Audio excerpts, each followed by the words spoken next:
And we can memorize these passages. We can talk about them on many more podcasts about being a beloved son, being an image bearer. But if you experience the love of God, if he actually shows you and tells you that you are his beloved son and that he's got some nicknames for you, Jim, he knows your formal names, but he knows how you're known in heaven. He knows how he has some fond, Jim the hunter. Jim's my hunter. No, no, no. I'm not talking about deer on his walls. I'm talking about he hunts down men who are hurting trouble. You know what I mean? Oh, So well, what is it that Jesus he did thinks that. about? Sons of Thunder, Yeah, the Rock. I mean, right. Jesus, Those that's what, things. that's what he does. He So knows naming you. you Yeah. and the power of that, the significance of having a identity that is connected with Trinity DNA connected to him. And so we see Jesus has all these names. His friends, he gives some of these names and titles. So that's what I mean by validation and initiation. I use a story. Do you remember Fury, the movie Fury? Oh, of course. So here's these war names. Oh, You yeah. know, Machine. That's Yeah. your They, new. they got the, That's your you warning. got the new name. Machine. Yeah.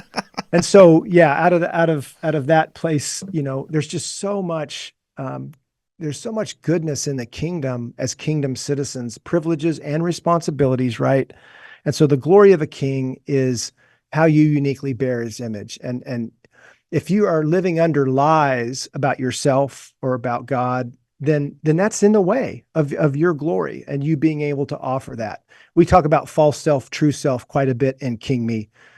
And man, most Christian dudes are they're false self dominant. Doesn't mean they're not Christians, but the enemy just has a couple good plays that they run on them.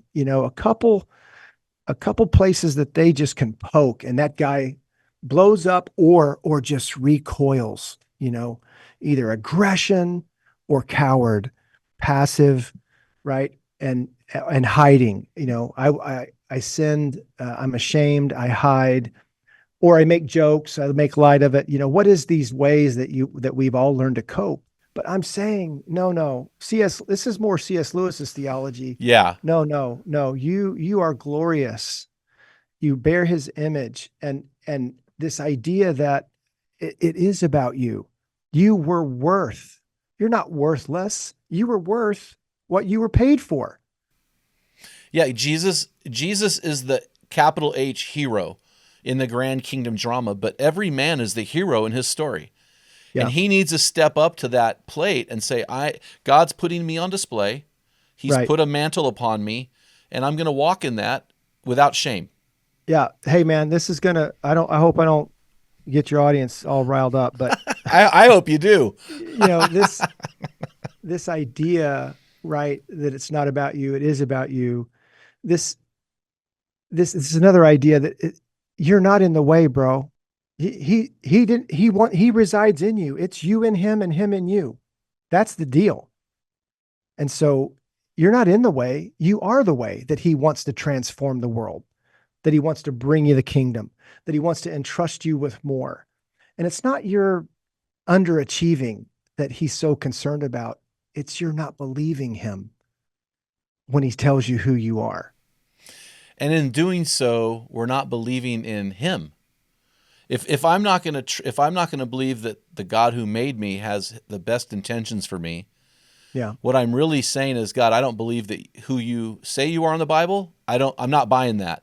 Yeah. I'm not believing that who you are in the Bible is true, because that can't be true for me. I had to hit that pretty good in King Me that it's not just the Bible. And I found out in inviting God to speak to me, I had an encounter with him that I write about where the next thought I had, right? The next thought through my thoughts, the next thought I had was, you don't believe that I do. Because I was asking him to speak to me and he said, well, you don't believe that I do. And I knew exactly where he wanted to go because I had made some agreements. I had signed some contracts in my youth that I wasn't good enough, just like your wide receiver. I hope he's not mad at me. If he's not. But if you believe that, then that's going to have power in your life. So all of this inventory that a man could do, it's not thousands of files, but there's a few good files that the enemy has on you, like you said earlier, and they're going to work them as covertly as they possibly can. And you wonder why you're in the ditch again with her, or with your kids, or with work, and you're not going upstream, far enough to really see what is at work here. When somebody gives you their opinion, you feel so deeply criticized, and then you either either run and medicate, or you run over and collateral damage. What is it that makes you so angry? And that's a question every man can answer, because I think it's a question every man deals with. Because anger is just this it's this invitation to intimacy with God, but few of us ever go to that ball. Few of us ever take that appointment. And what would that look like? And what glory might he want to be revealing to you that you're not getting because you won't come to him for it?